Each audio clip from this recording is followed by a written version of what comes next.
Last week we talked about the first two things. In that healing the holiday relationships, we're talking about 5 different ways of healing that can be applied toward holiday relationships, friendships, any kind of friendship, family type relationship. Correct. Yes. And I think they can also work for other things, but that's where we're going to stick. So the first two things that we talked about was identifying our triggers. Correct. And we really talked about how developing that awareness is the first step. Awareness of what is causing me to be triggered, what about that is a trigger, those kind of things. So just kind of looking at that, search me and know. And then the second one was protecting our peace. Yes. Yeah, we don't do that very well. Hello, everybody, and welcome to A Better Way to Heal, where faith meets therapy. Well, here we are again. I'm Elly. Hello, and I'm Isa. And you are watching or listening to A Better Way to Heal, where faith meets therapy. Yes. So we started a conversation last week that we really wanted to kind of continue. We knew it was going to be kind of meaty, and so we decided to do it in a two-parter. Yes. So the title is Healing Holiday Relationships. And healing holiday relationships. Ooh, I can say it really quickly. Yes. Say that 3 times real fast. Last week we talked about the first two things. In that healing the holiday relationships, we're talking about 5 different ways of healing that can be applied toward holiday relationships, friendships, any kind of friendship, family type relationship. Correct. Yes. And I think they can also work for other things, but that's where we're going to stick. So the first two things that we talked about was identifying our triggers. Correct. And we really talked about how developing that awareness is the first step. Awareness of what is causing me to be triggered, what about that is a trigger, those kind of things. So just kind of looking at that, search me and know. And then the second one was protecting our peace. Yes. Yeah, we don't do that very well. We don't. We sometimes are reactive because we haven't prepared and been mindful, so we tend to be reactive. And that type of behavior tends to cause more trauma and more breakage and more baggage and more shame. And it's like this vicious cycle. Right. I think sometimes we think we've protected our peace when we put walls up that are so high that we can't even see out. And that keeps other people out. But it keeps you out as well. It keeps you in isolation. Yes, absolutely. It definitely will keep you trapped in your own mess. And it's in relationships that we break. Yes. It's in relationships that we heal. And I believe that God never meant for us to do life alone. At all. Fellowship continues to do not forsake meeting with one another. We use that a lot to go to church as a reason to go to church, but that's not even what it's talking about. It says do not forsake gathering with one another and the breaking of the bread. I don't know about you, but we don't sit eating at church, right? Not we eat spiritually, and there is a place for that, but it's talking beyond that. It's talking about relational experiences, believers, and that's even important for family. When you are married, if you don't date, if you don't sit, if you don't talk, if you don't break bread, you're creating this giant chasm between a person that's different than you, and you're growing in different directions and probably with different perspectives. So it's valuable to every relationship to spend time together in the mundane. Right. Yeah. So kind of moving on into that, the next thing we really want to look at is adjusting expectations. I think sometimes we go into a situation, a scenario where we are expecting people to be maybe ourselves or some version of themselves that they aren't even anywhere close to. Correct. And an example to piggyback on something we talked about last week. My friend Elly, this isn't true, this didn't happen, but I was waiting here for her for an hour, right? This is the scenario. And I had an expectation of her either coming in apologetically or whatever expectation I may have built about this moment. And I spent an entire hour brewing in this unmet expectation. And instead of allowing for grace or allowing for the fact that she's an entire individual and life was happening to her outside of my space, I've already come up with this attack towards her character, towards her person. And that unmet expectation, when it's unchecked, when I don't go introspective and say, something could have happened to her in traffic. In fact, it could be as innocent as, we may have had the wrong time. She may have thought we were meeting at 2 and I thought we were meeting at 1.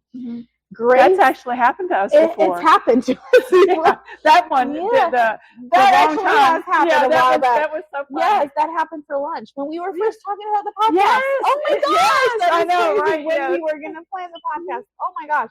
Yes, that is true. And that can happen. So when you live in a place where I'm not saying lower your standards, lower your expectation of other people in the sense of regard them as individuals, regard them as people living a life outside of you. And sometimes you do have to hold your friends accountable. Of course, there's a space for that, but hold yourself accountable first. And that starts with, how are you going to handle this scenario, this unmet expectation? Absolutely. I mean, if you will, imagine if I would have taken offense and said, I don't want to hear anything you have to say. Yeah. When it was simply a misunderstanding. Correct. And we have to hold space for that. We try to hold other people to a standard that I don't think we even hold ourselves to. Correct. We find justification in our shortcomings. It's easier for me to justify why I was short with you. I was just hungry. We can find, that might be true, but am I minimizing my behavior while exaggerating the other person's behavior because of how it made me feel, not taking into account that this other person carries their own feelings, right? Yeah. We talked last week, and I talk about this often. I have clients that will come to me that have these unrealistic expectations. For instance, my husband washes the dishes and puts them in the second sink instead of putting them in the dishwasher. Well, if he always does that, and I'm expecting him to put them in the dishwasher, and I never share with him why it's important for me that they go in the dishwasher, and I've got this unrealistic expectation. My husband is amazing, and he puts the dishes in the dishwasher. Even if he didn't, that wouldn't really even matter. But we have these unrealistic expectations of, well, this person should read my mind and they should know. Correct. That one is such a big one. Well, did you tell them? Yeah. And that happens, I think, most frequently in marriage because we're living with people. I can even admit that when I was younger, in my younger years, that happened a lot to me. I was of the mindset of, if I have to ask you to do it, then it's not meaningful. Then I'm making you do it. And I realize now that was my trauma. I believe that because I had so many unmet needs growing up, and I felt like a burden, that I felt that if somebody truly, especially a romantic partner, really loved me, then it would happen without me asking. I had this idealized version instead of the mature, healed version that understands that people don't live in my head, and that there's things that will come naturally, but not everything comes naturally because we have different needs, different desires, different love languages. There's so many things that are different that need to be shared and communicated in order to find unity. But immaturity and trauma led me to believe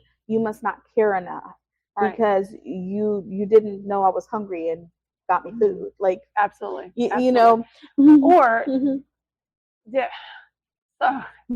very early on in our marriage, it was our 5-year wedding, and I don't have it on right now, but it was our 5-year wedding anniversary, and my husband and I went and we were looking at anniversary rings, and they were beautiful, and there was a platinum one that I really wanted.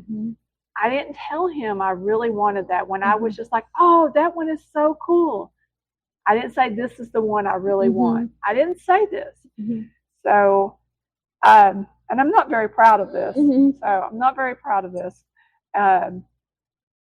He got me a white gold one, Mhm. and I threw a temper tantrum. Mhm. I mean, a straight up temper tantrum. I look back at it now, and the damage I must have done to him. I mean, Yeah. and it's funny now, but we obviously made it 19 more years, so Yeah. we were able to repair the damage. Yeah. However, well, it took me a little while before we could get to that spot because I was feeling out loud. Correct. Yes. And I'm going to piggyback on that. In that moment, that injury felt very real to her.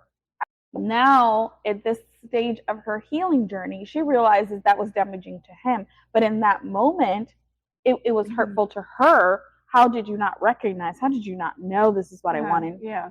And if we don't process those things internally first, we do that. The unmet expectations. Absolutely. And we're holding people accountable for things we haven't expressed.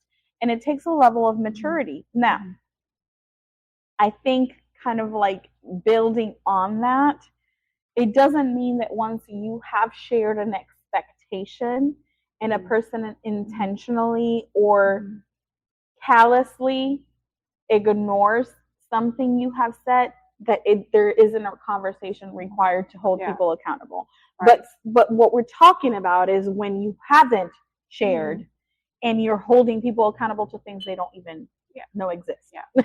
I think this can go even away from the spousal relationship and think about our children. Yes. You know, I did this to my own children, expected them to be at levels higher than they were.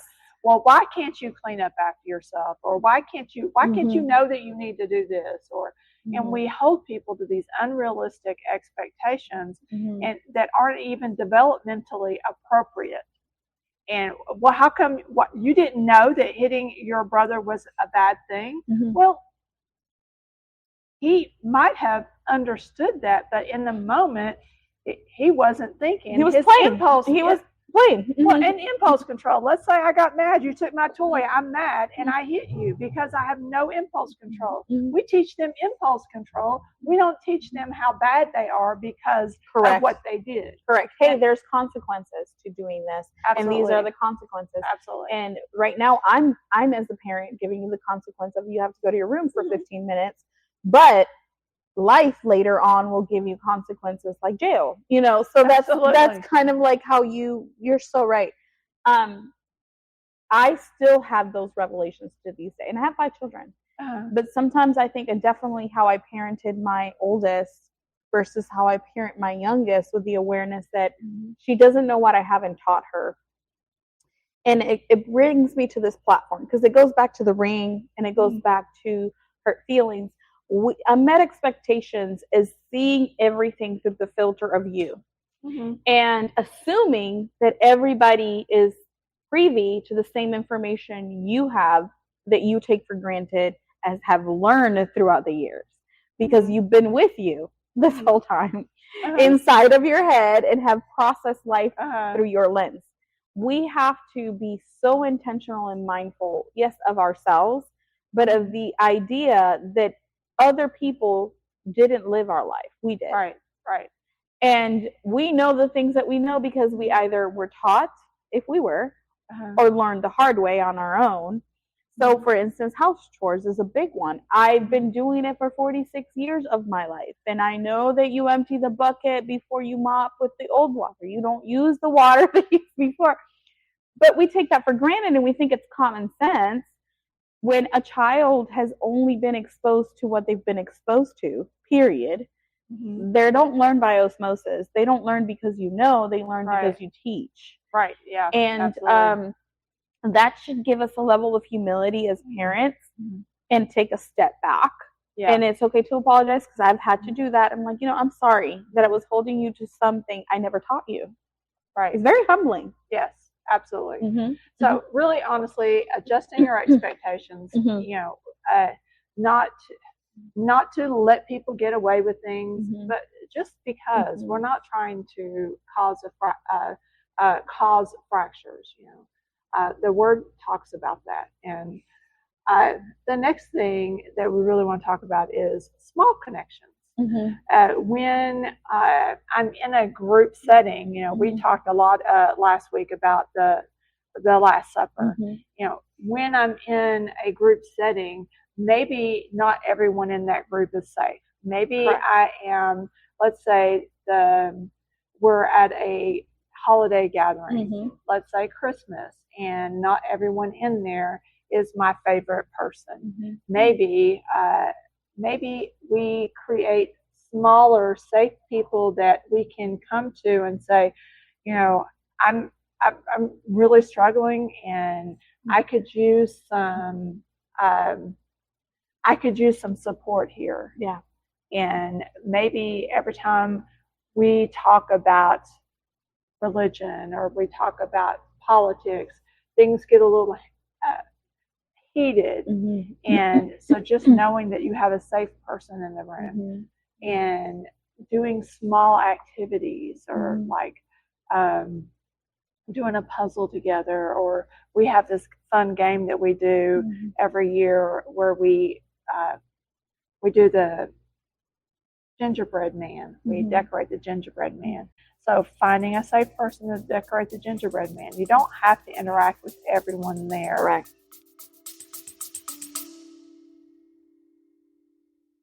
Hey everybody, I want to jump in real quick and share a resource that will help you take real steps forward. It's called A Better Way Guide, Introducing the Better Framework. This guide will walk you through my 6-step process to move from simply surviving to thriving, with practical tools you can use right away.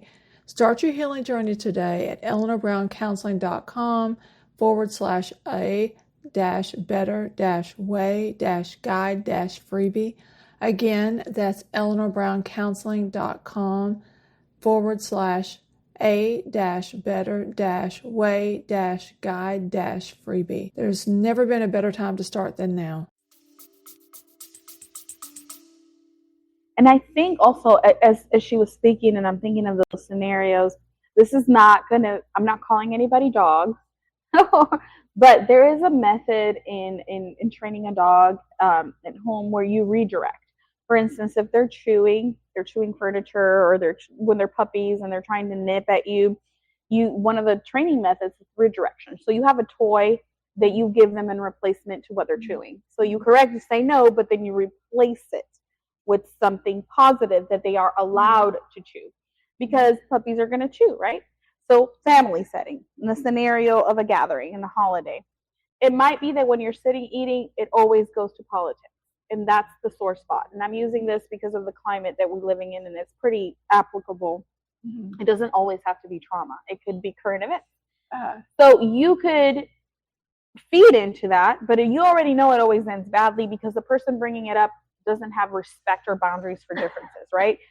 Because I'm not saying political discussions should never be had. I don't think that's true. If there's an environment where there's respect and conversations can be had, that's how you grow and learn perspective. But if you know you have a toxic environment in which, when there's disagreements, it escalates into verbal assault or worse, then pivoting and redirecting.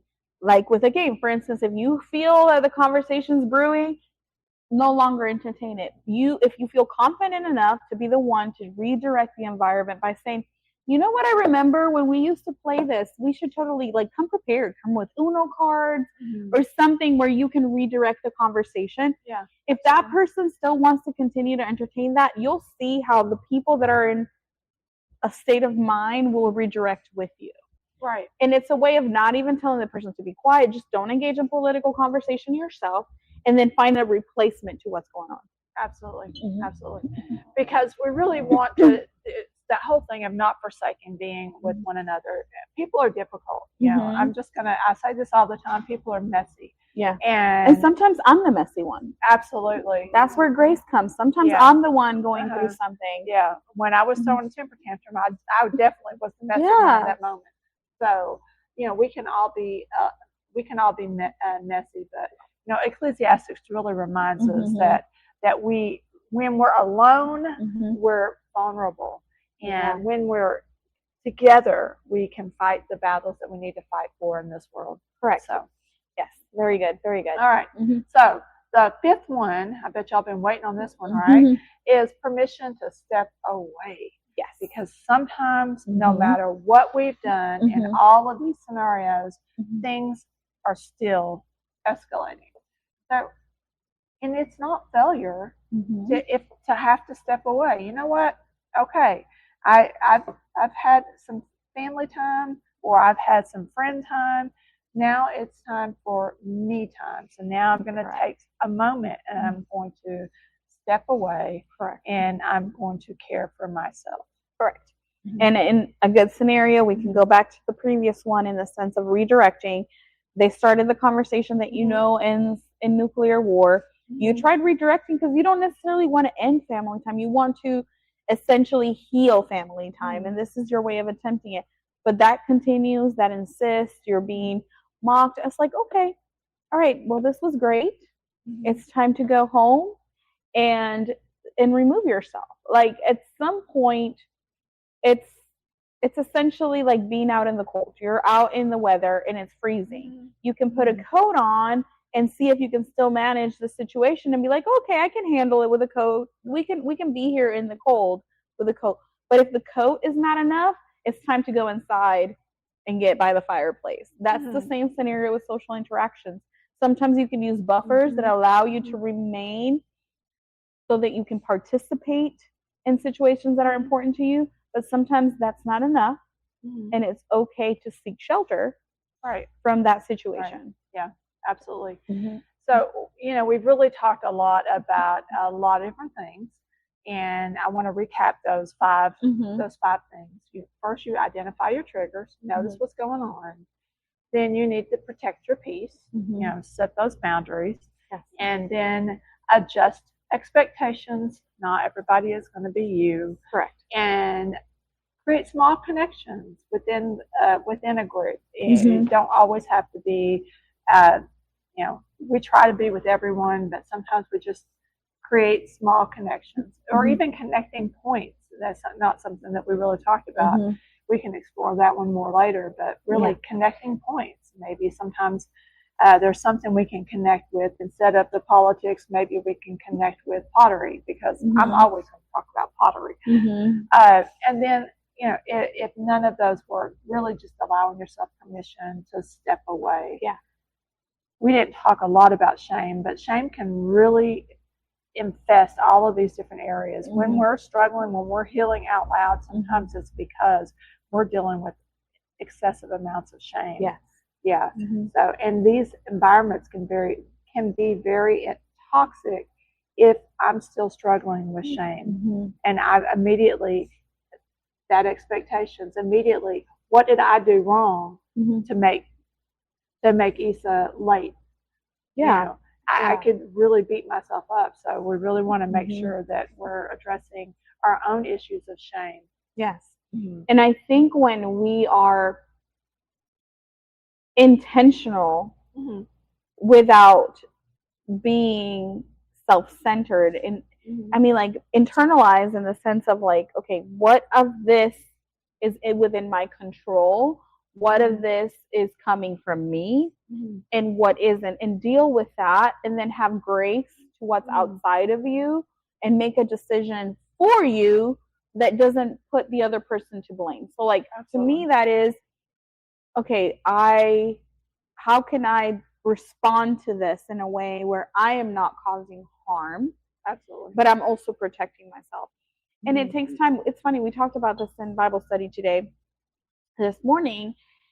It's taking the time. That will make it so that you spend more time quiet before speaking, and you'll be aware of that. And that's a good thing. Yeah. It's a pause. You don't always have to have a quick response to everything. You can sit there and be, is this worth responding to? And if it is, how should I respond? Yes.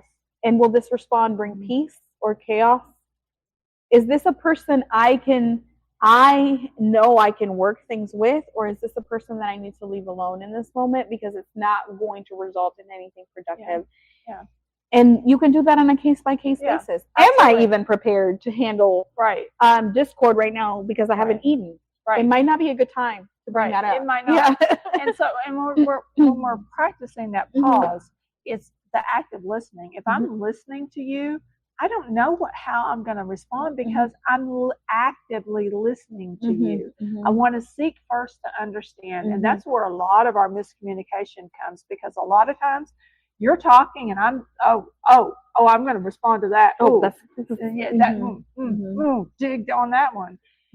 No, seek first to understand. Yeah. Because when we understand, those are connecting points. We can really seek to understand what's going on. I can hear Isa's heart, and she can hear mine. And instead of waiting to get my point in, and sometimes we can be in a group of women. I've had some really good groups of women, and some of them I really felt like I'm just sitting on the wheel on the outside, because they're constantly talking, and I'm the quiet one, right? So I'm the one that's not going to be in the center of everything. And I really had to kind of get to know who I am, and that's, and just really start paying attention to them. And as I'm actively listening and reflecting back to them, that was a connecting point for us. It really was. Yeah. So, yeah. I think a good analogy for that too is, imagine conversations as somebody showing you what's inside their suitcase. So they're opening their suitcase and they're showing you what's in there. It is not a time for you to inventory and be, that shouldn't be in there. Why are you taking that to the beach? They're just showing you what's in there. Yeah. And then you don't have to compare it to your backpack, because that's a separate backpack, even though you're going in the same direction. It's a way of understanding what's in the bag. I've been teaching myself to see conversations in that way. Okay, this may trigger me, but this isn't about my backpack. Right. This is about their backpack. Let's let them inventory their backpack, and then see what the point of that even is. Are they wanting to be heard? Are they wanting to change their backpack? Are they wanting to look into mine? Or are they just sharing, this is what's in my backpack? And if it is in order to re-inventory so that we're all on the same page, that can be addressed after. Absolutely. But acknowledge, oh, I see what's in your backpack. I bet it's heavy. How do you feel about what's in your backpack?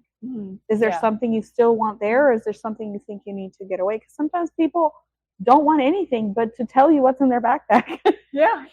And sometimes they're like, do you think I should take the sunblock? And I know this is minimizing. I'm just trying to put it in a practical way. Right. Yeah. Listen so that you know, is this an inventory check? Or is this, what do you think I should do? Or is this a toxic situation where, look what you put in my backpack, and you haven't touched your backpack. Then kind of like assess it that way, and don't commingle those backpacks. Don't then bring your backpack on top of theirs, but look at mine. Just kind of like compartmentalize. I think it's weird because, dissociative disorder is something that happens when you're traumatized. But I feel like every emotion and every trauma had a positive need at some point to protect you. But if you're intentional about it, maybe disassociate from their emotion so that you can process it without emotion. The ability to dissociate is normal. Most of us do it. And yes, it can become a disorder. Correct. When there's a history of trauma or something along those lines. And yes, we really need to inventory our own stuff. Internal locus of control versus external locus of control. I cannot control what Isa does, and I will wear myself out trying to. Correct. I don't need to fix her. That is between her therapist, and her and God. God is the ultimate, of course, always. But I can't control myself half the time. And I can. That's something we work on it. We struggle with it. Right. We wrestle. We wrestle with it. Right. But allowing her the space to be real and raw gives her the growth. Yeah. So we've talked a lot today. Yeah. And we look forward to hearing what you think. And we're always open to any ideas. If anybody has any ideas for any future posts or podcasts, just let us know. We're always trying to plan ahead. So, yeah, feel free to comment if you're watching this on YouTube or if you're watching it on Facebook. We do apologize ahead of time if you're commenting on YouTube and we don't respond right away. Obviously, we don't get notifications like that, but please comment. When we get to it, we'll try to respond directly. Absolutely. Yeah. If you're watching on YouTube, go to the Facebook page. You'll probably get a faster response there. Yeah. I am trying to be better at catching those. So yes, but please do so. Engage, ask questions, concerns, and we will do our best to respond, whether it's Elly or myself. Most of the time it will be Elly, since it's on her page, but if I see it, I'll do my best to respond as well. Absolutely. Well, thank you guys for watching. I'll just keep it up, keep doing wonderful and great things, and we will see you next time. All right, thank you. Have a good one. Bye. Bye-bye. Thank you for watching us. We really appreciate you being here. If you enjoyed the episode, like, subscribe, share with a friend, and join us next time. Thank you. Bye-bye.